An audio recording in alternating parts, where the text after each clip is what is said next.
জাতীয় প্রেস ক্লাবের সামনে হাসিনার ফাঁসির মঞ্চ প্রদর্শনী উদ্বোধন। দেশের ইতিহাসে বহুল আলোচিত গুম, খুন, দমনপীড়ন ও গণহত্যার চিত্র নিয়ে হাসিনার ফাঁসির মঞ্চ শীর্ষক একটি ব্যতিক্রমধর্মী প্রদর্শনীর আয়োজন করেছে জাগ্রত জুলাই ও জুলাই ঐক্য। প্রথমত ছোটবেলা থেকে আমার কোনো রাজনৈতিক দলের প্রতি ভালোবাসা বা ঘৃণা কিছুই ছিল না। আমি সবসময় মনে করতাম যে যায় যে আসুক বাংলাদেশের।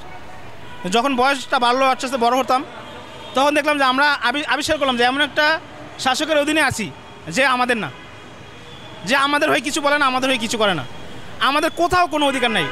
এমনকি আমি যে ভার্সিটিতে ফর্ম ফিল আপ করতে টাকা দেবো, এই ফর্ম ফিল আপ দেওয়ার গেটটা বন্ধ করে দিয়ে ছাত্রলীগের ছেলেদের হাতে টাকা দিতে হচ্ছে।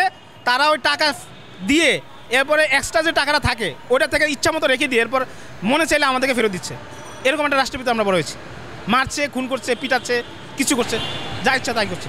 তো এরকম একটা রাষ্ট্রের ভিতরে আমরা বড় হচ্ছি। এখানে যে প্রদর্শনীটা হয়েছে মূলত সামান্য অংশ, জনগণ বলছে সামান্য অংশ, জাস্ট এই পিলখানা হত্যা, শাপলা চত্বর হত্যা, জাস্ট লিডিং কিছু তিলে তিলে যে প্রতিদিন আমাদেরকে শেষ করেছে, তাই সেটা এখানে আমরা তুলে ধরা সম্ভব তুলে ধরতে পারিনি। আর এখানে যে কাঠগড়ে দেখছেন, এটা হলো আমাদের দাবি। আমরা বিচার চাই, ন্যায় বিচার চাই। যারা অন্যায় করেছে তাদেরই বিচার চাই, যারা অন্যায় করেনি তাদের বিচার আমরা।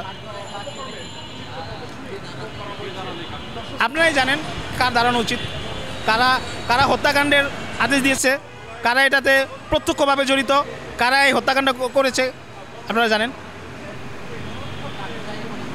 অবশ্যই এটার জন্য শেখ হাসিনা দায়ী, শেখ হাসিনার মন্ত্রী পরিষদরা দায়ী, শেখ হাসিনার হুকুমে যারা হত্যাকাণ্ড করেছে তারা দায়ী। বাট আমি এটাও বলি না যে ওই যেমন আমার এলাকায় অনেকে হয়তো আওয়ামী লীগের সাপোর্ট করে, কিন্তু অত্যন্ত ভালো মানুষ, তারা নিরীহ, তাদেরকে আমি কখনো দেখিনি কোনো অন্যায় কাজ করতে।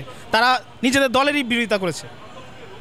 এরকম যারা আসামি, যারা অপরাধী, শুধুমাত্র তাদেরকেই বিচার মুখোমুখি করা হোক।